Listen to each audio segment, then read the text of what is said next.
Levántate, resplandece, porque ha venido tu luz y la gloria de Jehová ha nacido sobre ti. Porque aquí que tinieblas cubrirán la tierra y oscuridad las naciones, mas sobre ti amanecerá Jehová y sobre ti será vista su gloria.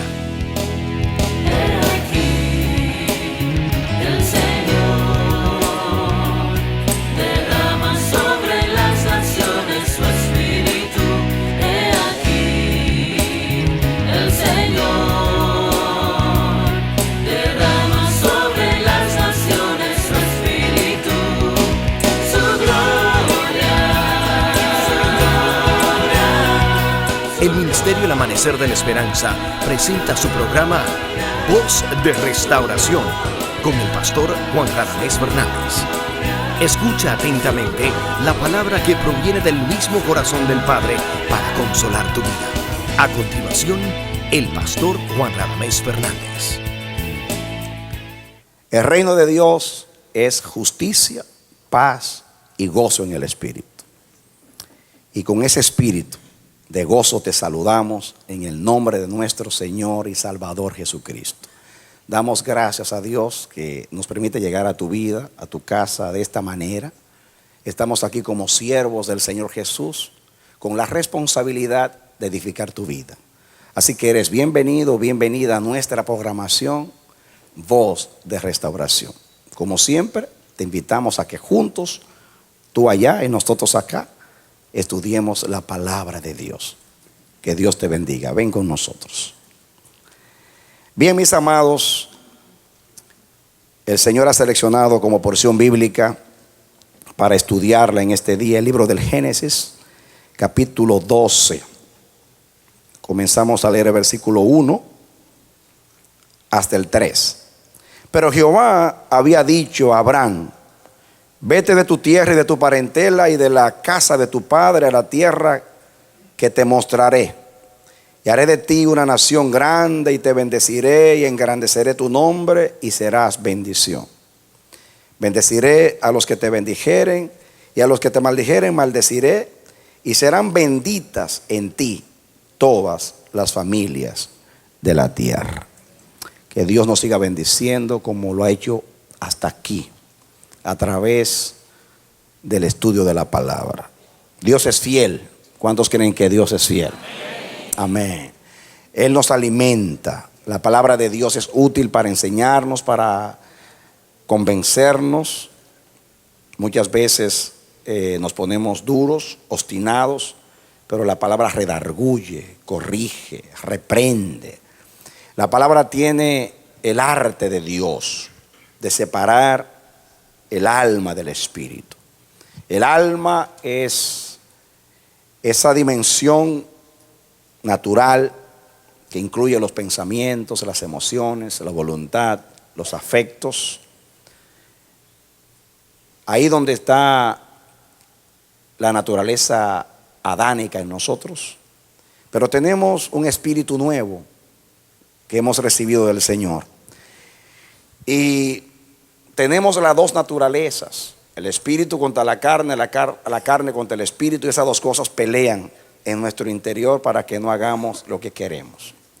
Pero la palabra es precisa y ella separa el alma del espíritu, lo que es emocional, lo que es nuestro, con aquello que es del Señor. Y damos gracias a Dios por la palabra que puede hacer eso. Muchas veces nosotros mismos no encontramos qué hacer con esa dualidad que hay en nosotros, esas dos cosas compitiendo en nuestro interior. Habla de aquellas cosas que batallan contra el alma. Pues el Espíritu de Dios está en nosotros a través de la palabra, divide, así como el cirujano puede dividir la dermis de la epidermis y lo más fino lo puede dividir con precisión. Así hace el Señor, puede dividir para separar lo nuestro de lo que es espiritual. Y Él lo va a hacer hoy a través de la palabra. El Señor nos está enseñando acerca del tema propósito, elección y bendición. Nos ha enseñado que donde quiera que hay bendición, hay elección y hay propósito. Que Dios nunca bendice simplemente para distinguir a nadie, aunque la bendición nos distingue, nos marca. Pero siempre que Él nos da algo, que nos honra con algo de su gracia, es porque tiene un propósito con nosotros. Dios pedirá cuenta de la gracia a todos, aunque la gracia no se puede pagar, porque es gracia. Sí la podemos reciprocar, sí la podemos administrar en el temor de Dios, en el amor de Dios, sintiéndonos siempre deudores de esa gracia, siempre entendiendo que cada vez que Dios nos da algo, lo hace porque tiene un propósito en nuestras vidas. Así que si recibiste algo de Dios, pregúntate: Señor, ¿por qué me diste esto? ¿Simplemente para que yo sea mejor que los demás? ¿Para ser admirado de los demás? ¿O tú tienes un propósito? Lo estudiamos en la vida de Abraham, lo hemos estudiado en la vida de José, en la vida de David.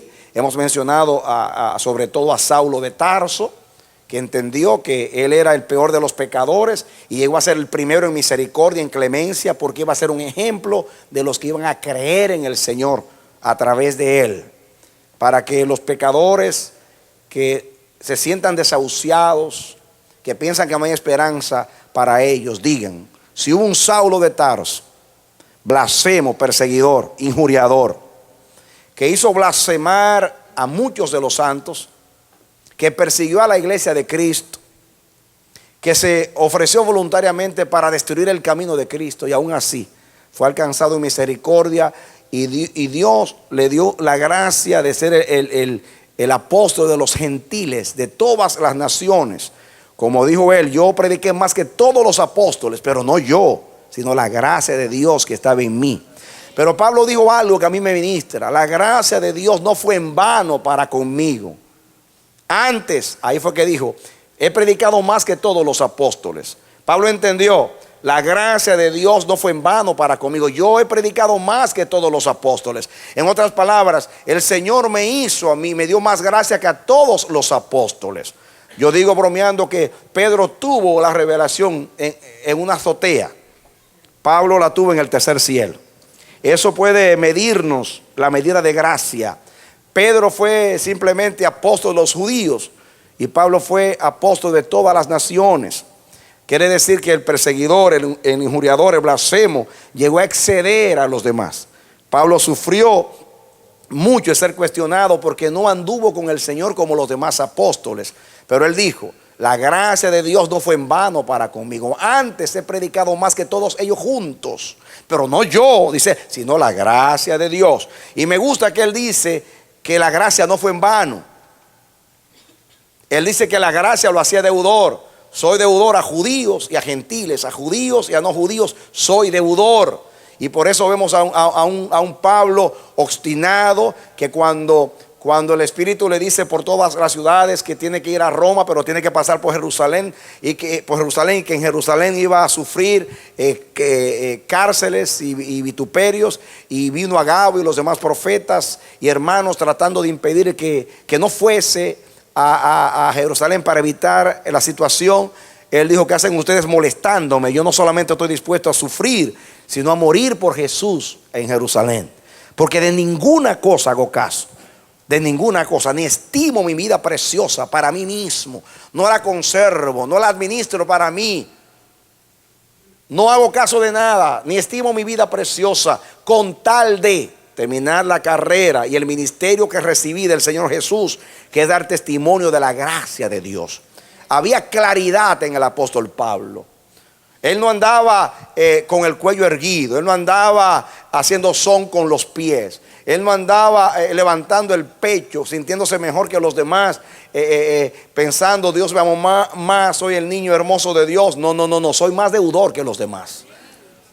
Me dieron más gracia, exige Dios más de mí. Al que más se le da, más se le demanda, y Dios va a demandar más de aquel que le da más. Amén. Así que la gracia tiene un propósito. Siempre que hay gracia hay bendición, y donde hay bendición hay elección. Dios nos dio la ilustración que la voluntad de Dios un día quedó embarazada, y lo que había en el vientre de la voluntad de Dios era el propósito de Dios. La voluntad de Dios queda embarazada del propósito, y el propósito de Dios da a luz la elección de Dios, y con la elección viene el pacto y la bendición. Así lo podemos ver en toda la Escritura. Ahora, Dios, el Señor nos dio 6 puntos que nos sirvieron de la conclusión de un mensaje, pero Dios hizo que estudiásemos esas conclusiones, porque eran muy reveladoras y contundentes. Por ejemplo, nosotros dijimos y estudiamos la vez pasada que en el propósito de Dios hay prevención, no improvisación. Algo muy importante. ¿Hay qué cosa? Prevención, no improvisación. Nosotros siempre estamos improvisando, siempre estamos guardando recursos, defensas, para cuando nos sobreviene un fracaso o una situación difícil. Dios no es así. Dios no anda a última hora improvisando. Desde antes de la fundación del mundo Él trazó el plan, y Él siempre tiene una provisión. Pusimos el ejemplo de José. José, cuando se reveló a sus hermanos, les dijo: ustedes no me trajeron aquí. Los hermanos se sentían culpables. José les dijo: ustedes no me trajeron aquí, Dios me trajo aquí.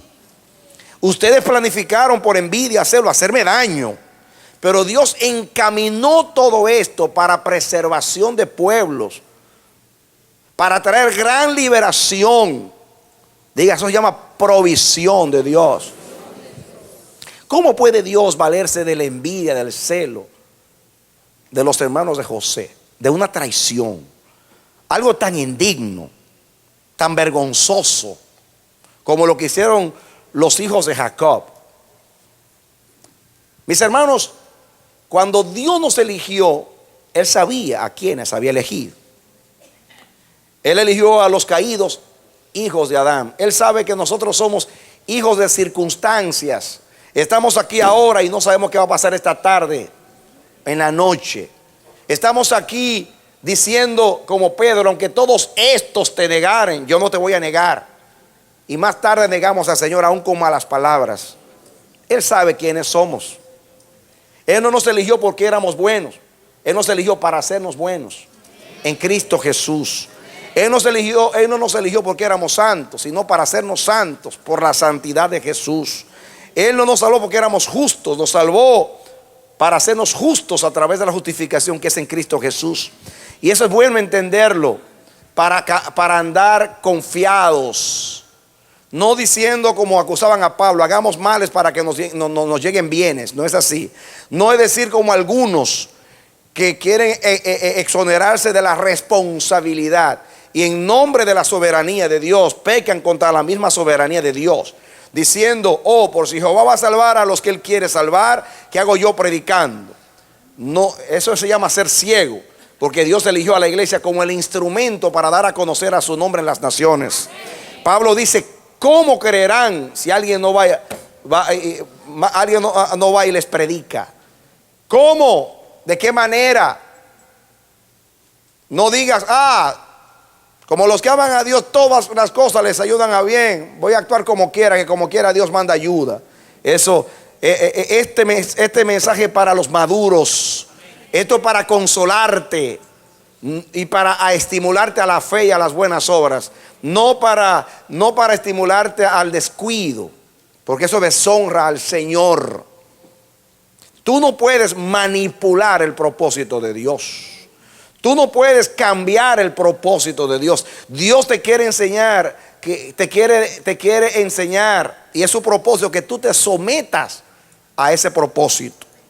Y Dios te quiere consolar y te quiere decir que en su propósito, en el plan que Él tiene con tu vida, siempre habrá provisión.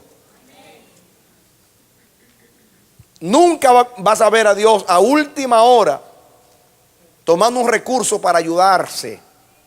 Dios siempre tiene una provisión. José fue una provisión de Dios para salvar a Israel, para salvar a Egipto, para llevar a Israel a Egipto, para que durase allá los años, los siglos que duró, para luego sacarlos de allí a los hijos de Israel con gran poder, humillar la soberbia de Faraón y que pasemos de Génesis a Éxodo. Estaba todo calculado por el Señor. Él es soberano. Él no puede ser vencido de lo malo.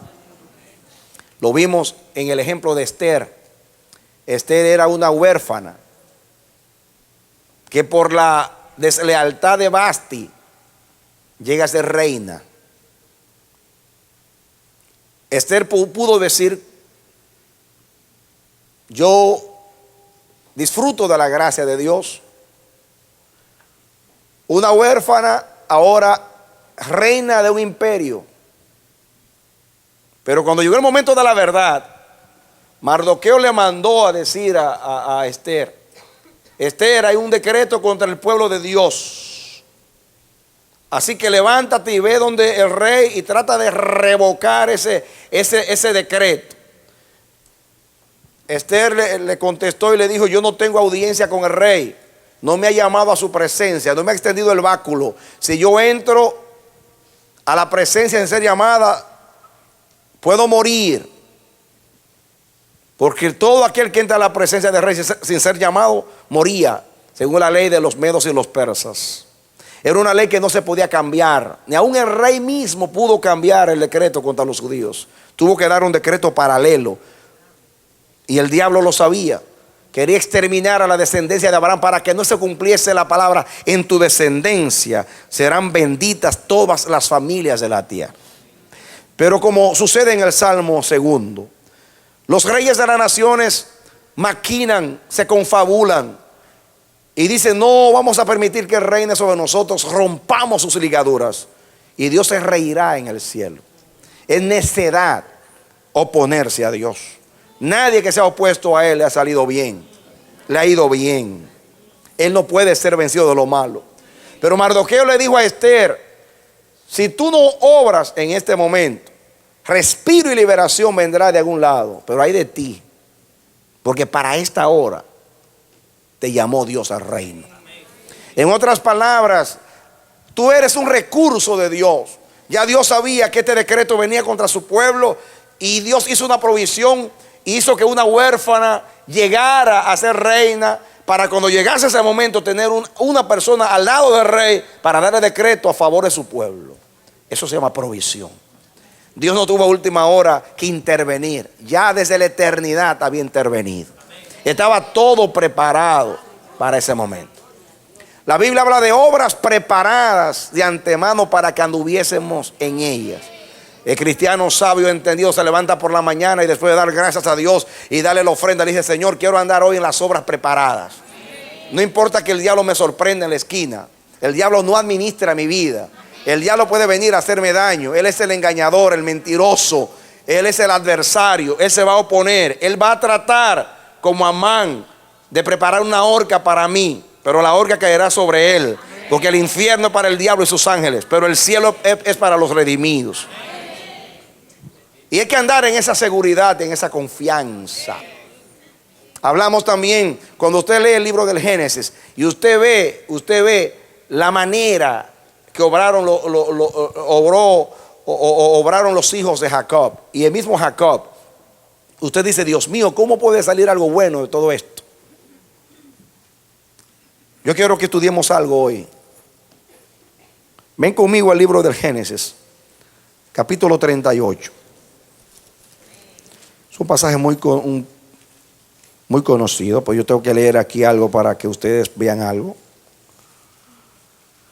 Versículo 1: aconteció en aquel tiempo que Judá se apartó de sus hermanos y se fue a un varón adulamita que se llamaba Hira. Aconteció en aquel tiempo que Judá se apartó de sus hermanos. ¿Qué pasó con Judá? Esto aconteció después que José fue vendido. En esos años que José fue vendido, Judá se apartó de sus hermanos. ¿Por qué se apartó Judá de sus hermanos? La Biblia no lo dice. Puede ser que Judá no toleró la tristeza de Jacob, porque Jacob se volvió un anciano deprimido, acongojado, triste, abatido. Él dijo: si José no aparece, yo bajaré al Seol, mis canas serán con aflicción. Posiblemente Judá se sentía culpable. Él fue el que aconsejó para librar a José de que lo vendiesen y que no lo matasen. En ese tiempo se apartó. Esto pudo alterar el plan de Dios. ¿Por qué? Porque Dios tiene un plan con Judá. Todos sabemos quién fue Judá en el plan de Dios. Hasta ese momento, la familia de Jacob vivía como lo que se llama un clan, una familia que se mantiene unida. No sé hasta dónde ellos entendieron que la multiplicación de ellos, de la manera que Dios lo hizo en la casa de Labán, que en vez de tener un solo hijo, que era el que debió de nacer, José el único, porque Jacob solamente amaba a Raquel. Raquel era estéril y solamente le nació José en la casa de Labán. Los otros 10 nacieron por circunstancias raras, extrañas y hasta vergonzosas. Pero Dios estaba ahí cumpliendo su propósito. Algo muy extraño. Ese Dios. Ahora viene Judá y se aparta. Eso era un atentado contra el propósito.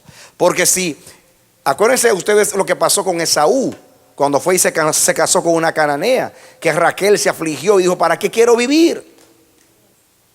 Y se apartó. Ya no tomó más parte en la casa, en la casa del pacto. Se apartó. Bien le pudo pasar a Judá también. Se apartó de los hermanos y hacer su mundo aparte. Formar un pueblo, formar una nación. Y hasta ser olvidado entre los hermanos. Porque al apartarse implicaba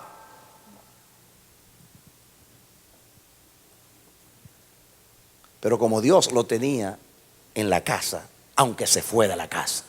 Óigalo bien, Dios lo tenía en la casa, aunque se fue de la casa. Y a mí me llama la atención, porque ¿saben ustedes dónde se fue? A Adulam.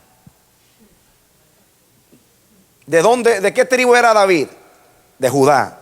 ¿Dónde se fue corriendo de Saúl? A la cueva de Adulam. Y Judá se va a Adulam, corriendo de una circunstancia. ¿Cuál? No lo sabemos. Posiblemente el problema que produjo la situación de José en la casa de Jacob. No lo sabemos. Quizás el padre lo culpó a él, porque quizás, aunque era el cuarto, lo veía como el mayor en la casa, ya que Rubén hizo lo que hizo. Solo Dios lo sabe. Pero esto es que se apartó. Y esta narración está justamente en la narración del Génesis. Dejan a José en Egipto y en medio de la narración interrumpe la narración de José en Egipto para decir: Judá se apartó de entre sus hermanos. Esa narración no está de más ahí. Ese capítulo es muy revelador. Amén, mis hermanos. Muy bien. Escuchen ahora. Se fue a Adulam y vio allí Judá la hija de un hombre cananeo. Oigan bien ahora. Ahora se junta con una cananea en contra del plan de Dios, el cual se llamaba Súa, y la tomó y se llegó a ella. Diga, ya se apartó de sus hermanos. Diga, se apartó de sus hermanos y ahora se casa con una mujer cananea. Las dos cosas son contrarias al plan de Dios. Versículo 3. Ella concibió y dio a luz un hijo y llamó su nombre Y concibió otra vez y dio a luz un hijo y llamó su nombre Onán. Y volvió a concebir y dio a luz un hijo y llamó su nombre Sela. Y estaba en Kisib cuando lo dio a luz.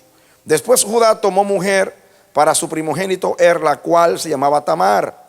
y era el primogénito de Judá, fue malo ante los ojos de Jehová, y le quitó Jehová la vida. Ahí, ¿qué fue lo que salió de la cananea? Un hijo malo que Dios mató. El 8, entonces Judá dijo a Onán: llégate a la mujer de tu hermano y despósate con ella, y levanta descendencia a tu hermano. Era ley en esos días, la ley de la redención, que cuando moría, después se hizo ley en la ley de Moisés, cuando moría alguien, el hermano se tenía que casar con la viuda, y el hijo que nacía pertenecía al muerto. Eso era para que no se quedase sin descendencia, porque era maldito el que no tenía descendencia en Israel. Ahora, miren lo que hizo Onán. La ley del levirato. El 9. Sabiendo Onán que la descendencia no había de ser suya, sucedía que cuando se llegaba a la mujer de su hermano, vertía en tierra por no dar descendencia a su hermano. O sea, en el lenguaje de hoy, en el momento del coito, la relación sexual, él eyaculaba afuera para que ella no saliera embarazada, porque el hijo no iba a ser de él. Habían dos propósitos. Uno, el hijo que nacía, aunque lo engendraba él, pertenecía al muerto, a su hermano. Y segundo, como ya el que murió su hermano era primogénito, el primogénito ahora era él. Si levantaba un hijo que pertenecía al muerto, el primogénito iba a ser el hijo que era de él, pero que pertenecía a su hermano, y ya él perdía el derecho de primogenitura, entonces no le tocaba la mitad de los bienes del padre. Así que este era, mi país dice, bien avivato. Santo Dios, de Jacob salió tanto así. Y desagradó, dice aquí, en los ojos de Jehová lo que hacía, y él también le quitó la vida. Y Judá dijo a Tamar, su nuera: quédate viuda en casa de tu madre hasta que crezca Sela mi hijo, porque dijo: no sea que muera él también como sus hermanos. Se fue Tamar y estuvo en casa de su padre. Murieron los dos primeros hijos, murieron. Miren si eran buena gente. Dios los mató a los dos por perversos, y quedó Sela. Y le dijo Judá a Tamar, la viuda del primero: quédate tranquilita ahí hasta que Sela, que es menor, crezca, después te la voy a dar como esposo. Pasaron muchos días y murió la hija de Súa, mujer de Judá, así que se quedó viudo Judá. Después Judá se consoló y subía a los trasquiladores de sus ovejas en Tignat, él y su amigo Hira, el adulamita. Y fue dado aviso a Tamar diciendo: he aquí, tu suegro sube a Tignat a trasquilar sus ovejas.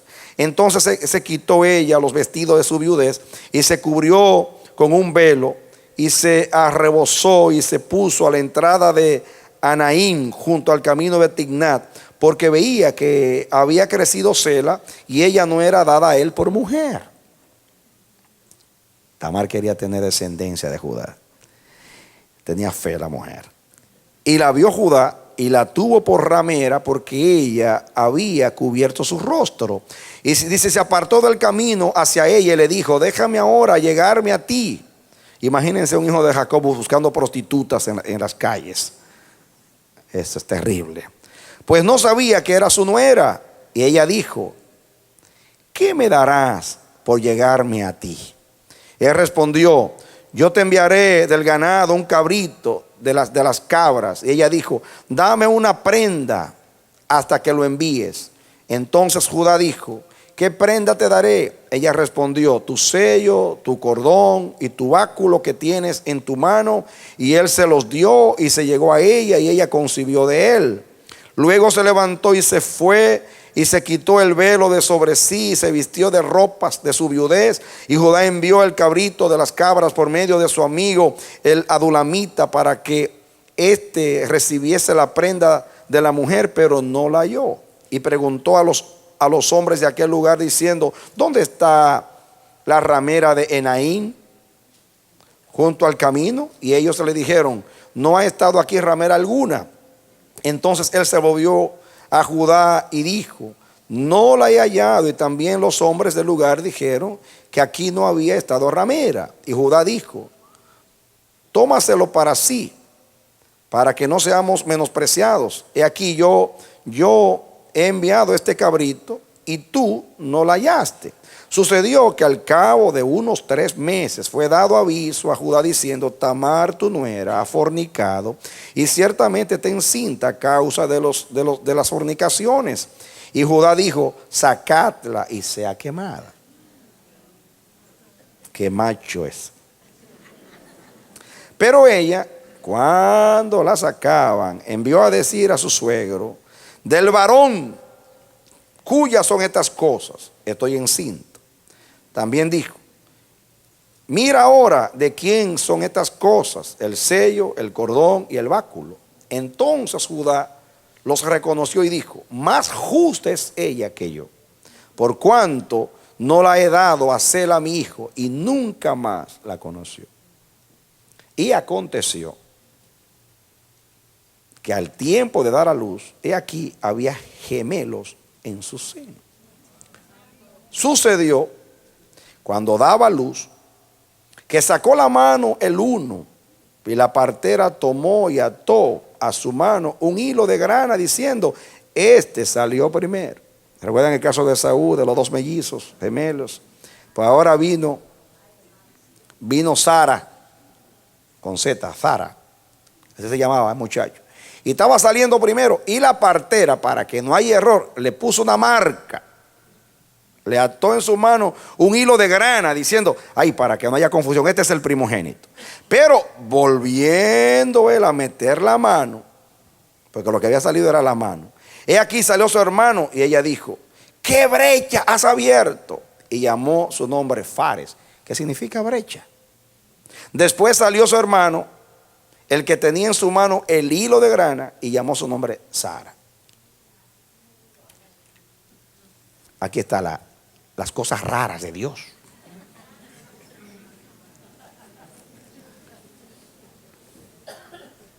¿Cómo usted puede reconciliar todo esto en su mente humanista con el plan de Dios? Judá sale entre sus hermanos en contra de la voluntad de Dios, se casa con una cananea en contra de la voluntad de Dios, tiene 2 hijos perversos, se los mata a Dios, y encuentra una mujer, como él dijo, más justa que él, una mujer que no sé quién le dio visión para decir: si salgo embarazada de este varón, yo voy a ser heredera en Israel y mujer bendita y tendré santa genealogía. ¿Cómo lo supo? Yo no lo sé.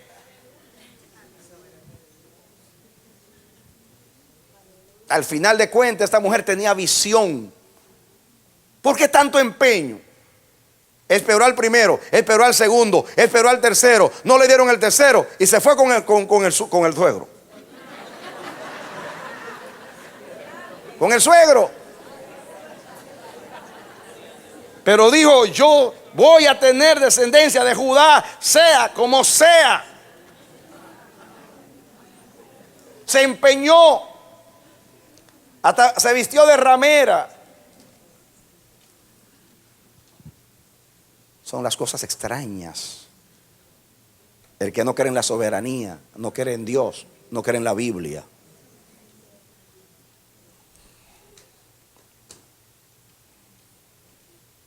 Dios,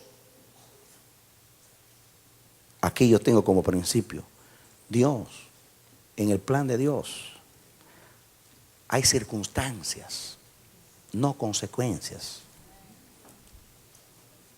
Estoy hablando en el plan de Dios. Estoy hablando del plan de Dios, no es el tuyo. En el tuyo sí hay consecuencias. Casi todas las cosas que tú hiciste y que tú haces son consecuencias, pero en Dios no.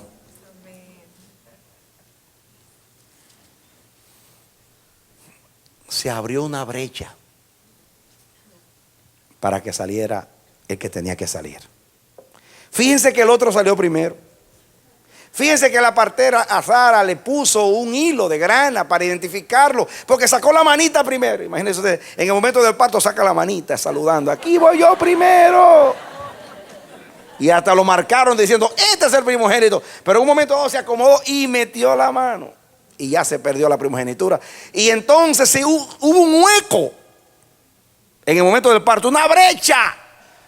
Y cuando se abrió la brecha, dijo Fares: esta es mi oportunidad. Yo me llamo brecha y salgo por la brecha. Y salió. Por eso le pusieron brecha, porque sabía aprovechar las brechas para meterse por las brechas. ¿Por qué Dios pone esa narración, esos detalles de un parto, para decirte que esto no es del que quiere, ni del que corre, ni del que sale primero, sino de Dios, que tiene propósito y misericordia?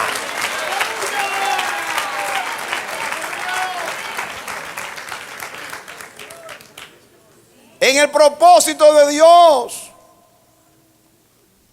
hay circunstancias, no consecuencias.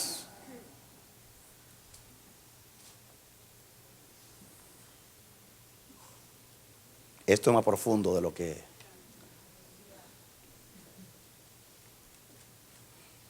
Vamos a Génesis. Génesis 29.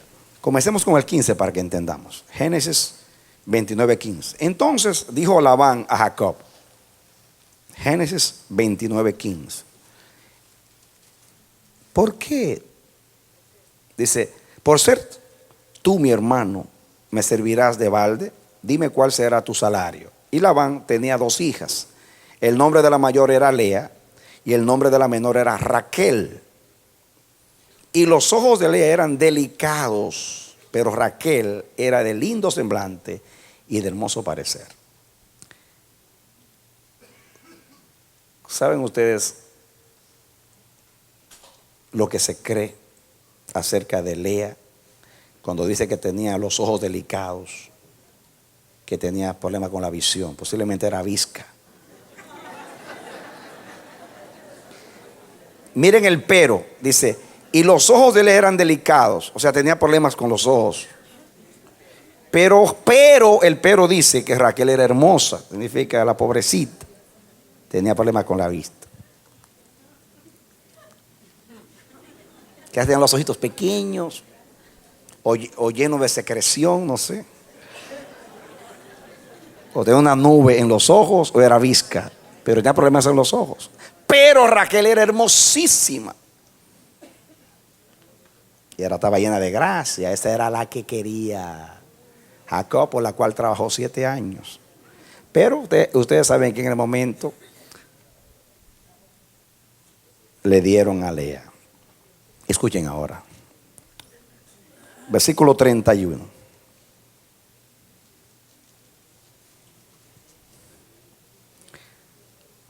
Dice el versículo 30. Y se llegó también a Raquel y la amó. Dice, también más que a Lea. El 30. Y sirvió a Labán aún otros 7 años. 31. Y vio Jehová que Lea era menospreciada y le dio hijos, pero Raquel era estéril. Ahora se vira el asunto del pero. A la fea, menospreciada, Jehová le dio hijos, y a la hermosa, bonita y amada, Jehová la dejó estéril, porque Jehová elige a lo menospreciado. De hecho, la palabra Lea significa languidecer, o la que languidece, significa la que no tiene fuerza. La palabra Lea significa fatigada, lánguida, sin fuerza, debilitada. Pobre Lea. Y además con problemas de la vista, ciega o visca.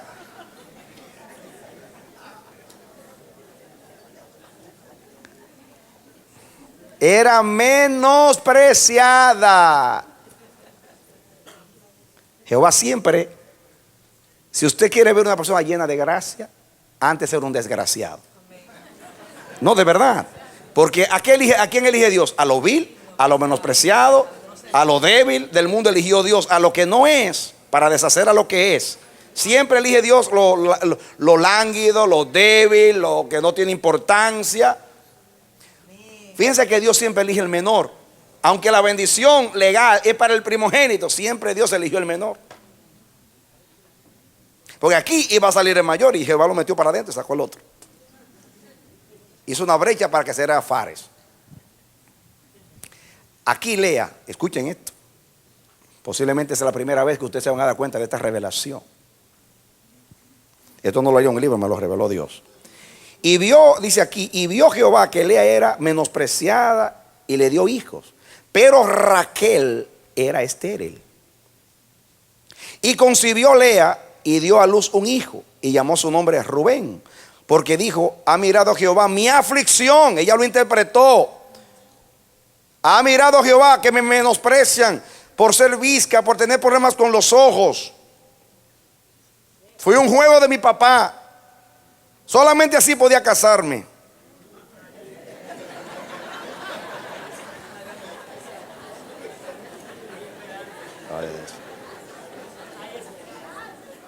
Hay esperanza, dicen por ahí.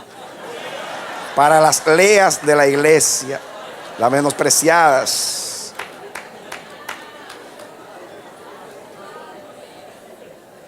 ¿Ah?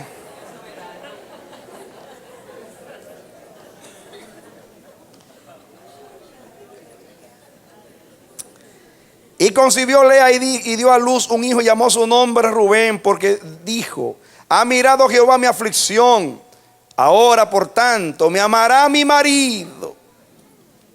Concibió otra vez y dio a luz un hijo y dijo, por cuanto yo Jehová, que yo era menospreciada, y me ha dado también y llamó su nombre Simeón. Simeón significa como que Jehová oyó, Jehová ha oído, Jehová la oyó. Rubén era para ver en la aflicción. ¿Y por qué era menospreciada? La oyó Jehová y le dio a Simeón. El 34. Y concibió otra vez y dio a luz un hijo y dijo, Jehová, esta vez se unirá mi marido conmigo, porque le he dado a luz 3 hijos. Por tanto llamó su nombre ¿cómo? Leví. Concibió otra vez y dio a luz un hijo y dijo, esta vez alabaré a Jehová. Por eso llamó su nombre Judá. Judá significa alabanza. Y dejó de dar a luz. ¿Cuántos parió la menospreciada? La visca, tenía problemas con los ojos, no se sabe qué. La de ojos delicados, 4 hijos. Atención acá, atención acá, atención acá. Ajá. La Biblia dice, no será quitado el cetro de Judá hasta que venga Silo. El reinado Dios se lo dio al hijo de Lea. Y el sacerdocio al hijo de Lea. Y Cristo era rey y sacerdote. Y nació de Lea. Lo vamos a ver al final. No nació de Raquelita. Nació de Lea. Porque era hijo de Judá. Y Judá era hijo de Lea. A la menospreciada visca. De esa nació Yeshua HaMashiach.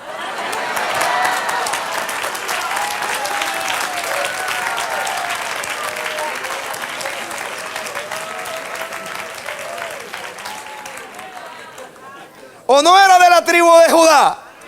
¿Y de dónde nació Lea?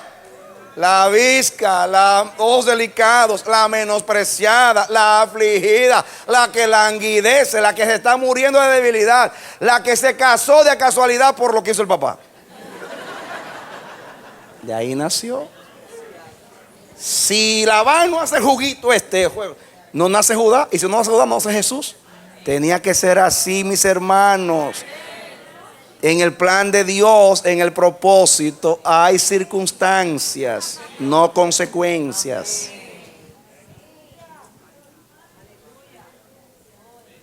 Ese es mi Dios. La soberanía de Dios no es una teología, no es una filosofía, es un atributo de Dios. Él es soberano.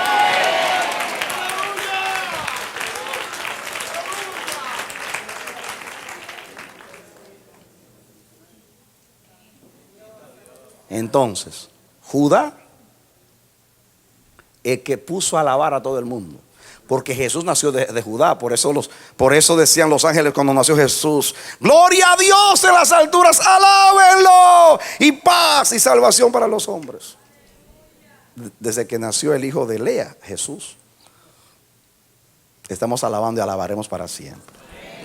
Pero continuamos porque el hijo de Lea, la menospreciada, la visca, se apartó de sus hermanos. Y miren las circunstancias que le nació el Fares y el hueco que Jehová tuvo que hacer para que naciera el bendito muchacho. Vamos a otra historia. Libro de Ruth. Ruth, ¿ya lo tienen?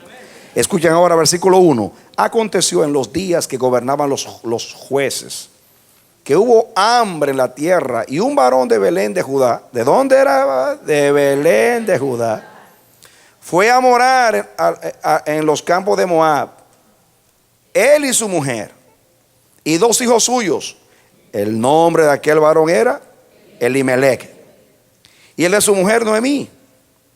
Y los nombres de sus hijos eran Malón, no porque era malo, Malón y Kelión, efrateos de Belén de Judá, eran de Judá. Llegaron pues a los campos de Moab y se quedaron allí. Y murió Elimelech, marido de Noemí, y quedó ella con sus 2 hijos, los cuales tomaron para sí mujeres moabitas. El nombre de una era Orfa y el nombre de la otra Ruth, y habitaron allí unos 10 años. Y murieron también los 2, Malón y Kelión, quedando así la mujer desamparada de sus 2 hijos y de su marido.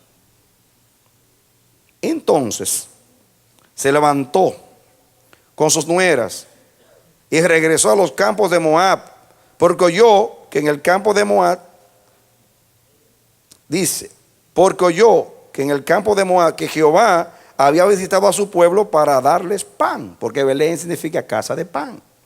Salió pues del lugar donde había estado con él, dice, y con ella sus 2 nueras, y comenzaron a caminar para volverse a la tierra de Judá. ¿A qué tierra? Y Noemí dijo a sus 2 nueras: andad, volveos cada una a la casa de su madre. Jehová haga con vosotras misericordia, como las habéis hecho con los muertos y conmigo. Os conceda Jehová que halléis descanso cada una en casa de su marido. Luego las besó, y ellas alzaron su voz y lloraron. Y le dijeron: ciertamente nosotras iremos contigo a tu pueblo. Y Noemí respondió: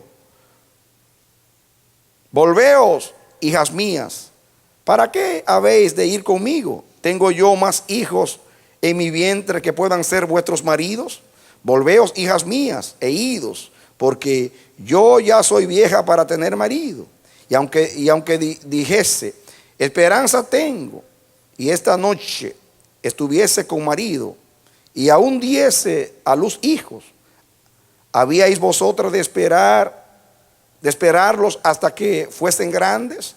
¿Habíais de quedaros sin casar por amor a ellos? No, hijas mías, que mayor amargura tengo yo que vosotras, pues la mano de Jehová ha salido contra mí. Y ellas alzaron otra vez su voz y lloraron. Y Orfa besó a su suegra, mas Ruth se quedó con ella. Y Noemí dijo: he aquí, tu cuñada se ha vuelto a su pueblo y a sus dioses, vuélvete tú tras ella. Respondió Ruth: no me ruegues que te deje y que me aparte de ti, porque a donde quiera que tú fueres, iré yo, y donde quiera que vivieres, viviré. Tu pueblo será mi pueblo y tu Dios será mi Dios. Donde tú murieres, moriré yo, y allí seré sepultada. Así me haga Jehová, y aún me añada, que solo la muerte hará separación entre nosotras 2. Y viendo Noemí que estaba tan resuelta a ir con ella, no dijo más y se cayó en él. Dame atención acá. ¿Por qué te estoy leyendo todo esto? Verán ustedes por qué. Sucede que Noemí, que significa amargada después, ¿no? Por ella placentera. Esta mujer vive en Belén de Judá. Y Belén significa casa de pan. Y hubo hambre en la casa de pan. Diga, hubo hambre en la casa de Pan. Diga, circunstancias. Y Noemí, con su esposo y sus hijos, se van a tierra extranjera, a Moab. Oye, parece que a Judá le gusta andar por allá. Ahorita, hace un rato leímos que Judá se apartó de sus hermanos. Ahora una familia de Judá deja la tierra donde fluye leche y miel, tierra que significa casa de pan, Belén, y se van a tierra de Moab. Yo quiero que ustedes vean algo acá.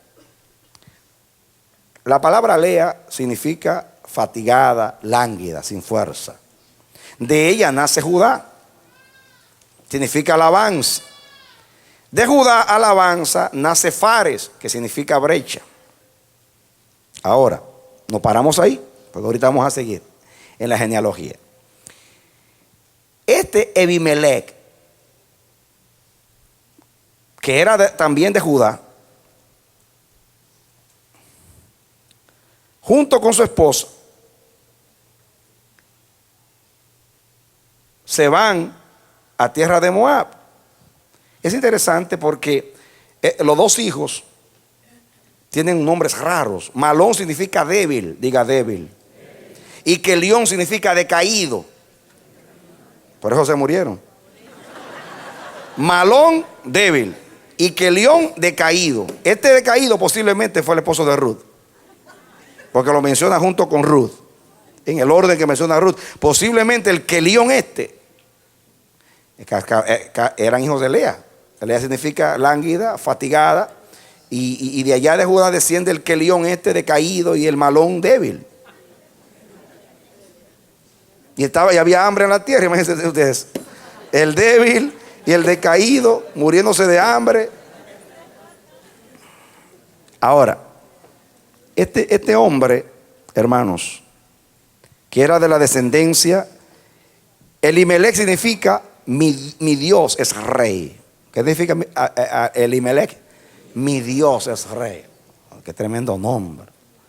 Mi Dios es rey. Yo no sé, pero era hijo de Lea, la que languidece, la fatigada. Y yo no sé por qué a los dos hijos se le pusieron esos nombres. Malón, el débil, y Kelión, el decaído.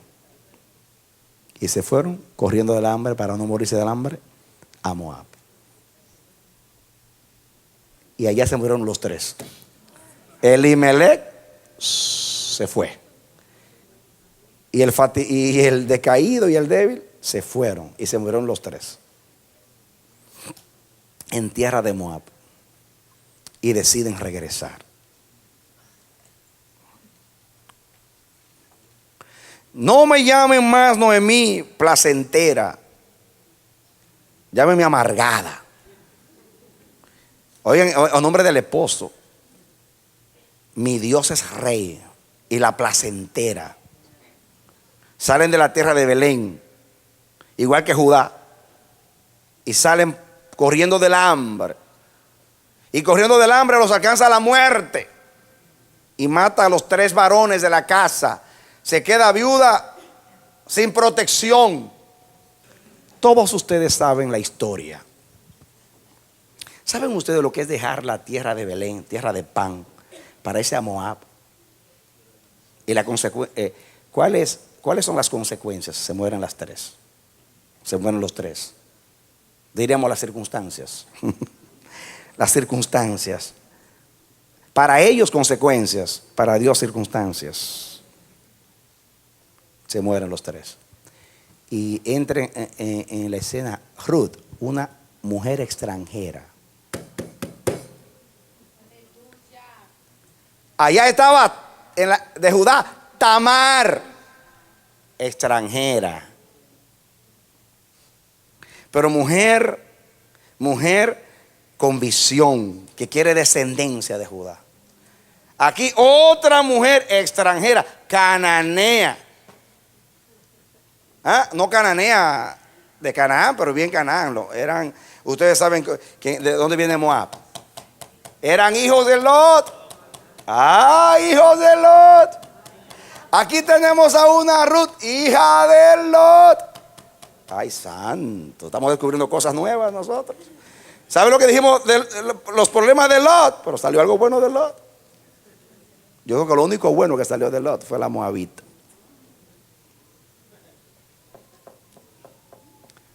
¿Saben ustedes que Moab era hijo de un incesto? ¿Recuerdan ustedes del pecado de Lot, de las hijas de Lot? Pero nace la Ruth. Y miren qué mujer salió de ahí. Miren qué mujer. ¿Cómo fue el que reveló Tamar, el carácter de Tamar? Se murió el primero, espero el segundo. Se murió el segundo, espero el tercero. No me dan el tercero, con el suegro me voy. Pero tengo descendencia de Judá. Ajá. Ajá. Noemí, se muere el suegro, se muere el hermano, se muere el esposo. Y dice, me voy a pegar a esta que se llama amargada.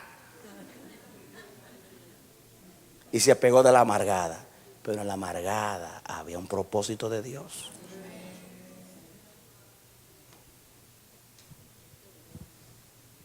En la amargada había un propósito de Dios. Estamos hablando de Lea. Ahora está Noemí aquí. Por lo menos el esposo descendía, no sé Noemí, pero el esposo, los dos eran de Belén de Judea. Y los dos, posiblemente eran descendientes de la lánguida. Ustedes saben toda la historia de Ruth. No hay que contar la historia de Ruth, ustedes la conocen. Saben todo con vos, el matrimonio, todo, porque yo no lo voy a hablar de eso. Yo voy al último capítulo. Capítulo 4. Muy bien. Ustedes saben que vos, lo mismo. Es que es tan interesante porque la historia se repite en las circunstancias. Miren, comencemos con el 4 para que entendamos. Booz subió a la puerta y se sentó allí. Y aquí pasaba aquel pariente de quien Booz había hablado y le dijo, fulano, ven acá y siéntate. Y él vino y se sentó. Ese fulano, que la Biblia no dice el nombre porque era un sinvergüenza, era el pariente cercano del Malón y de los hijos de Elimelech, que era que tenía que redimir a Ruth. Tenía que casarse con ella. Y el sinvergüenza hizo como el Onán y el otro que cuando le dijeron, sí, porque quería la herencia del Malón. Pero cuando le dijeron que tenía que llevarse a la hija, dice, la esposa, dice, no, que se queden con todo. Y la misma historia. ¿Recuerdan ustedes la historia de Tamar allá? Que el primero lo que hizo, el segundo eyaculó fuera, el tercero no se lo dieron. Pues aquí el fulanito era que tenía que redimir a Ruth. Porque Malón o Kelión, uno de los dos era el marido de Ruth, creo que era Kelión, se murió. El débil se murió.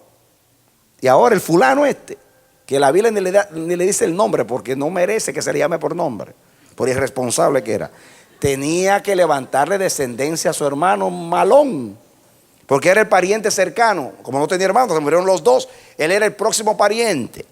Dice, Booz subió a la puerta y se sentó allí, y aquí pasaba aquel pariente de quien Booz había hablado. Y le dijo, fulano, ven acá, siéntate. Y él se sentó. Entonces él tomó a 10 varones de los ancianos de la ciudad y dijo, sentaos aquí, y ellos se sentaron. Luego dijo al pariente, Noemí, que ha vuelto del campo de Moab, vende una parte de las tierras que tuvo nuestro hermano Elimelech. Yo decidí hacértelo saber, porque era un hombre honrado, y decirte que la compres en presencia de los que están aquí sentados y de los ancianos de mi pueblo. Si tú quieres redimir, redime.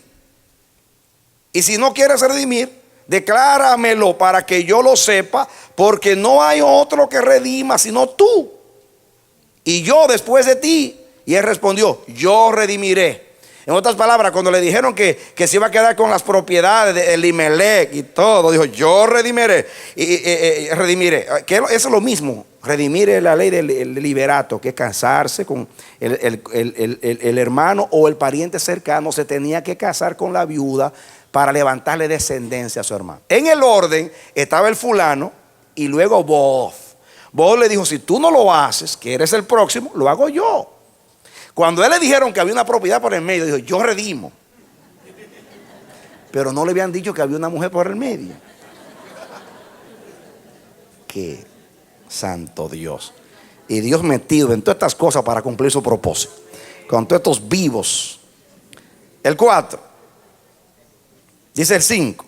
Entonces replicó Booz, el mismo día que compres las tierras de mano de Noemí, debes tomar también a Ruth la moabita, mujer del difunto, para que restaures el nombre del muerto sobre su posesión.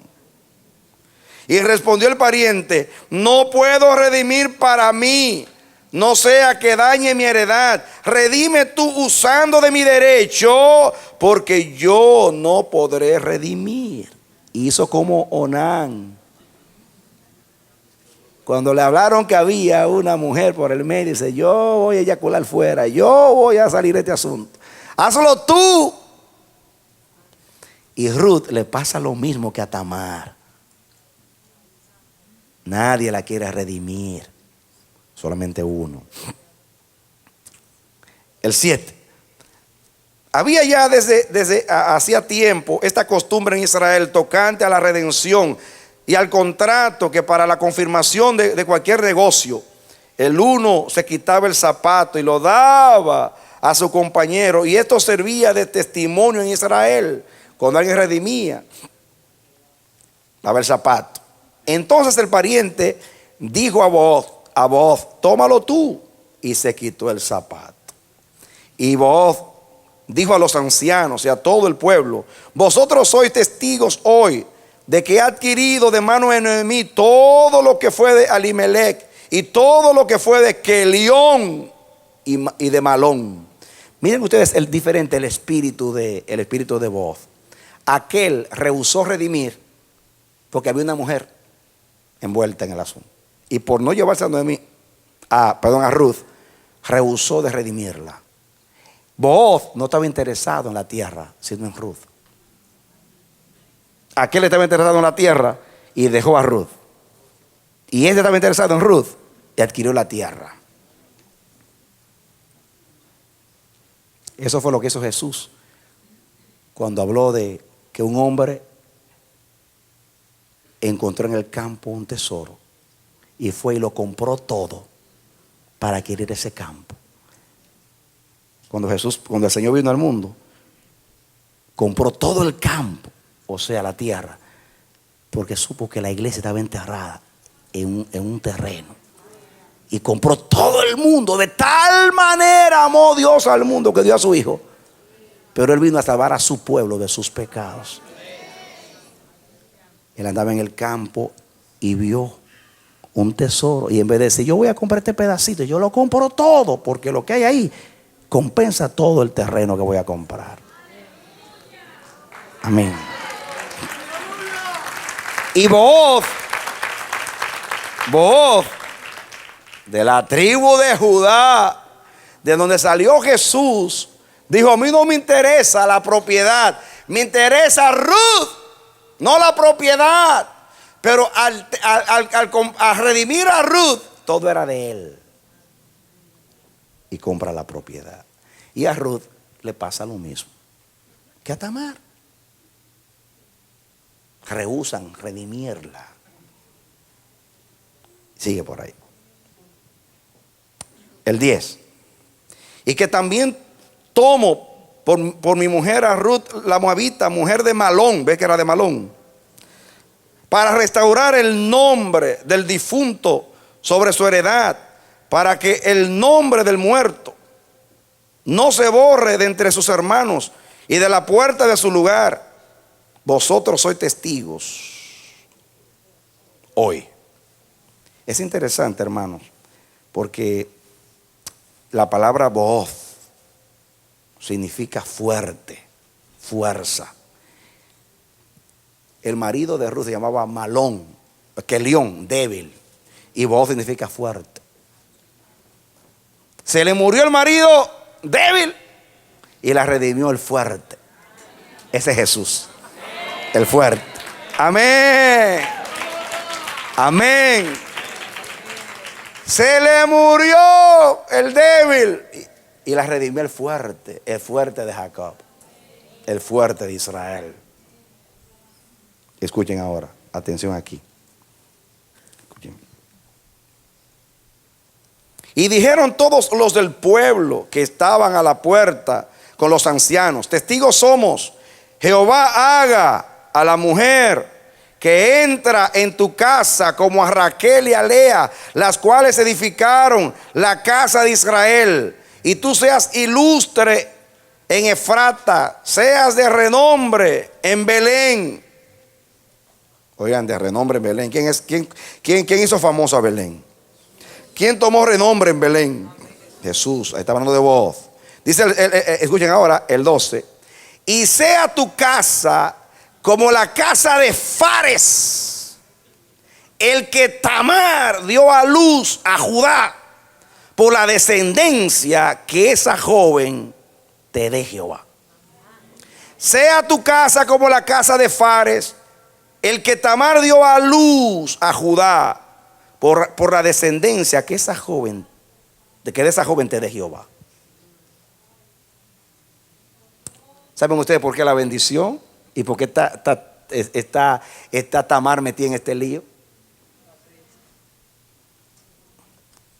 ¿Saben por qué? Van a ver ahorita por qué. La bendición que le echan a vos es que tu casa sea como Fares,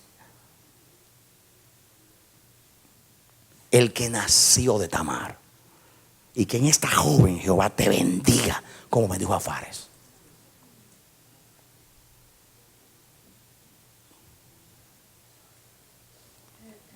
Dos mujeres paganas, elegidas por Dios en circunstancias difíciles. Nadie las quería redimir. Nace, conciben de Lea, la que languidece, la débil. Aquí, hijas de los débiles se casan con el fuerte. Allá es Judá, aquí es Booz.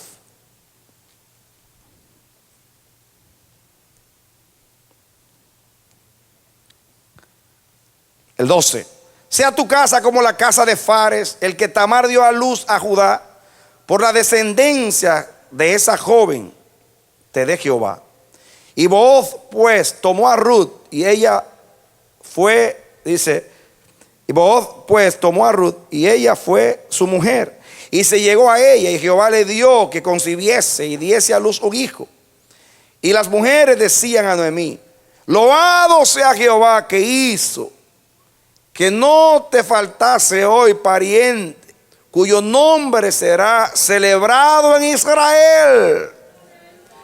Noemí, la amargada, que pierde a su esposo, que pierde a sus dos hijos, que solamente adquiere a una mujer fiel, leal, que se apega a ella, y en esa Jehová le levanta descendencia para que Jehová sea loado y celebrado en Israel. La viuda, la que no tenía hijos, la que no tenía esposa, solamente una nuera moabita de la descendencia de Lot. Su esposo era de Lea, de la descendencia de Lea, de la que languidece. Como dice la palabra, aún de estas piedras puede Dios levantar hijos a Abraham. Aún del polvo. En el plan de Dios, en el propósito de Dios, no hay consecuencias. Hay circunstancias. Y hoy se vale de todas las circunstancias. ¿Qué se podía esperar de una mujer viuda que se cambie el nombre a una de placentera amargada, que pierde los hijos, que pierde todo, que como Judá sale de la tierra de Judá, de la tierra de la bendición, para irse a tierra extraña? Lo que adquiere es una nuera, una Tamar, Y ese que hizo que hizo un hueco, que hizo una brecha del vientre de Tamar para que naciera Fares. Yo quiero decirte, si no lo sabías, que ese Fares era el padre de Elimelech. Y era el padre del Malón y el Kelión. Ambos descienden de Fares. Por eso es que lo menciona aquí en la genealogía. Que sea como el antepasado, que mire la circunstancia que nació. Sin embargo, el único que quedó de la casa de Judá fue el que hizo la brecha.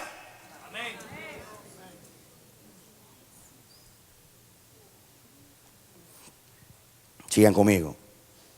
Miren en la bendición, versículo 14. Y las mujeres decían a Noemí: loado sea Jehová, que hizo que no te faltase hoy pariente, cuyo nombre será celebrado en Israel, el cual será restaurador de tu alma, el que iba a nacer y sustentará tu vejez. Pues tu nuera que te ama lo ha dado a luz, y ella es de más valor para ti que 7 hijos.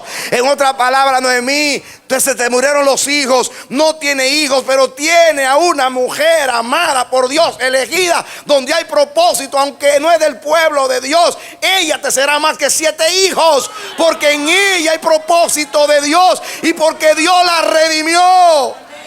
Tamar llegó a ser lo que fue porque fue redimida por Judá. Noemí fue lo que fue porque fue redimida por Booz. Y tú eres lo que eres, iglesia, porque fuiste redimida por Jesús. Amén. Nadie quería la iglesia, nadie daba nada por ti, ni aunque tú tuvieras tierra, no le importaba ni aun lo que tú tuvieras. Pero hubo uno que te evaluó. Hubo uno que vio el propósito de ti, que vio voz en esa mujer.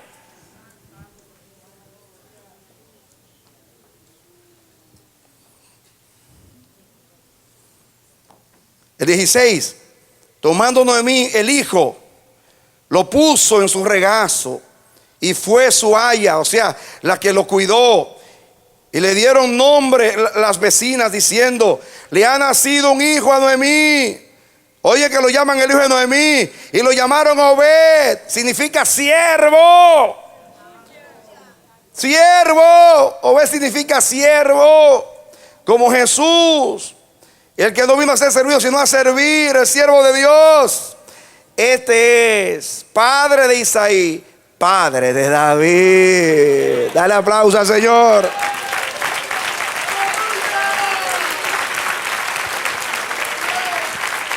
Amén. Gloria a Dios. Gloria a Dios. Amén. Amén. Amén. Judá se aparta de sus hermanos. Se casa con una cananea. Le nace un hijo perverso. Muere, Jehová lo mata. Le nace otro tan perverso como el primero. No quiere redimir. Lo mata Jehová. Le queda el Sela pequeño. No se lo quieren dar a Tamar. Tamar, mujer de visión, elegida por Dios, hace lo que hace para tener descendencia de Judá.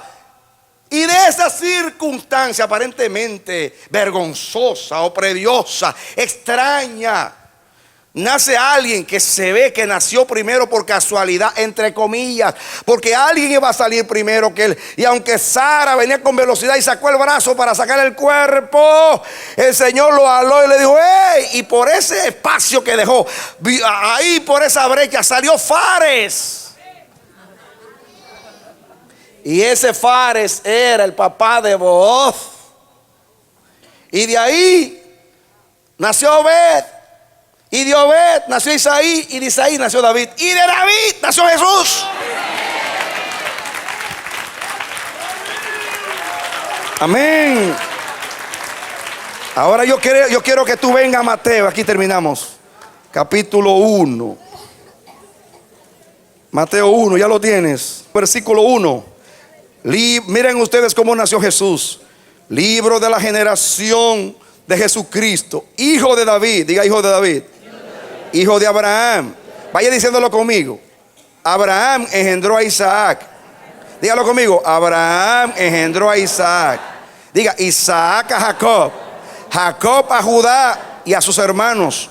Judá engendró de Tamar a Fares y a Sara.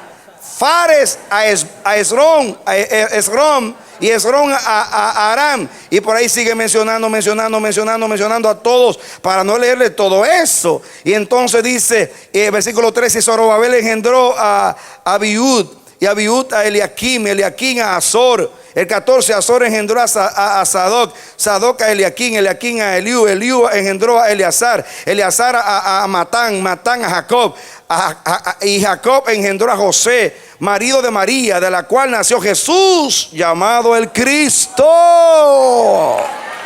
Amén.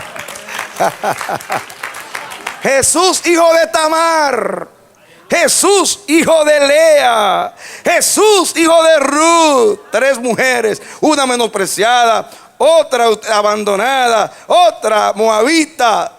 ¿Saben lo que decía la Biblia? Que un moabita no podía entrar a la congregación de Jehová hasta la 10ª generación. Y esta entró en la primera. Porque así es Dios, amados. Hermanos, de ese hueco, de esa brecha, del vientre de Tamar, nació Jesús. De 3 mujeres menospreciadas.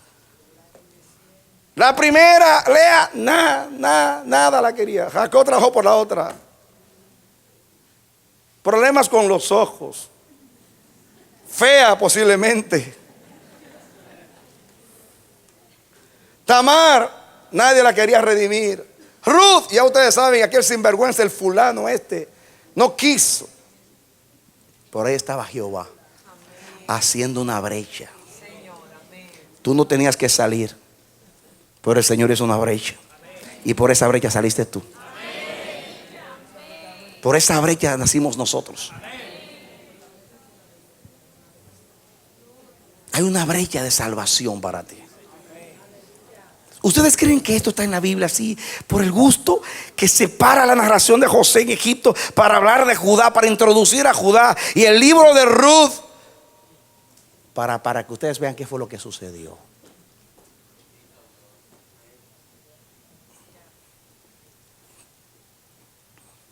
Esto es sumamente maravilloso, asombroso. Entienden ahora por qué dice la Biblia que a los que aman a Dios todas las cosas les ayudan a bien. Aquellos que de acuerdo al propósito son llamados. ¿A quién es el que todas las cosas les salen bien? Aquellos que de acuerdo al propósito son llamados. Propósito, elección, bendición. ¿Quiénes tienen la bendición? Los que son elegidos. ¿Quiénes son elegidos? Los que tienen el propósito de Dios.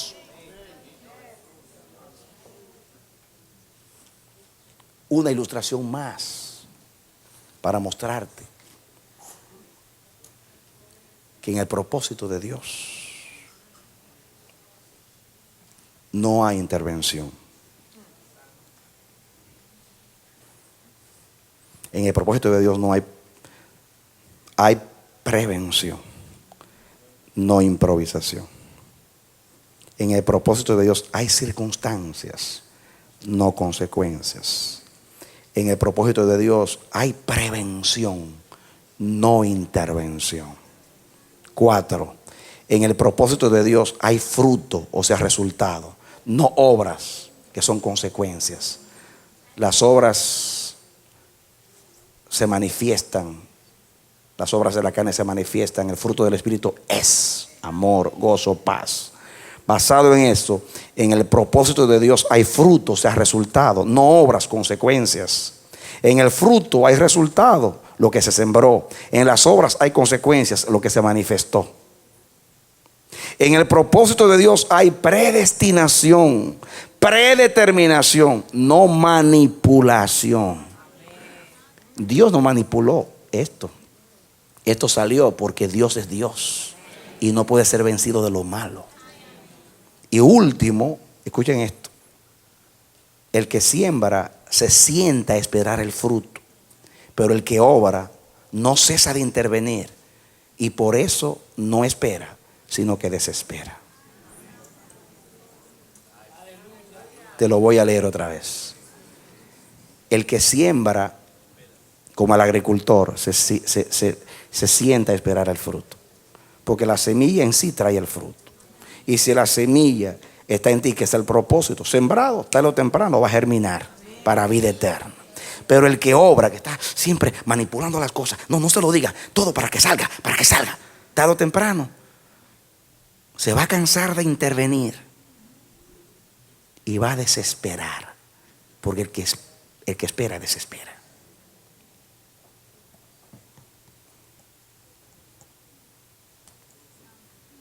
Cuando algo es de Dios, solamente hay que sembrarlo, y tarde o temprano viene el fruto. Cuando algo es humano, hay que estarlo supervisando, interviniendo, manipulando, rejugando, y al final ya ustedes saben lo que viene. Te dejo con este último pensamiento: el que siembra se sienta a esperar el fruto, pero el que obra no cesa de intervenir, y por eso no espera, sino que desespera. Cierra tus ojos. Yo extiendo mi oración ahora a favor de esa vida que está en la audiencia, de ese ministro, del hogar de ese ministro, de esa casa, en el nombre de Jesús. Ahora caen las escamas de los ojos. Yo veo las escamas cayendo de los ojos. Yo veo personas ahora en este momento caer en la presencia del Señor. Veo personas humilladas en la presencia del Señor. Que Dios ahora te humille para que te levante después. En el nombre de Jesús, Dios vence en tu vida el espíritu de manipulación, de intervención. Ahora viene la soberanía de Dios sobre tu vida, a reinar, a gobernar tu vida. No tienes que intervenir, ya el plan está trazado. Solamente sométete al plan, porque la obediencia le facilita a Dios cumplir el propósito que tiene con tu vida. Sigue la instrucción, sigue la humildad, sigue el camino de la mansedumbre. Sométete en fe a la voluntad de Dios, y el Señor te llevará de gloria en gloria, y tu vida será de honra. Y aunque vivas circunstancias difíciles, tarde o temprano el propósito de Dios se cumplirá en ti. Él cumplirá su propósito en ti, y Él no detendrá su obra en tu vida hasta que la termine. Que Dios te bendiga y te dé la victoria en Cristo Jesús. Amén. Esperamos que este mensaje haya sido de edificación para tu vida. Si deseas recibirlo en su forma original, puedes solicitarlo a El Amanecer de la Esperanza, P.O. Box 70, Bronx, Nueva York 10473, o visítanos a nuestra página web www.elamanecer.org. Dios te bendiga.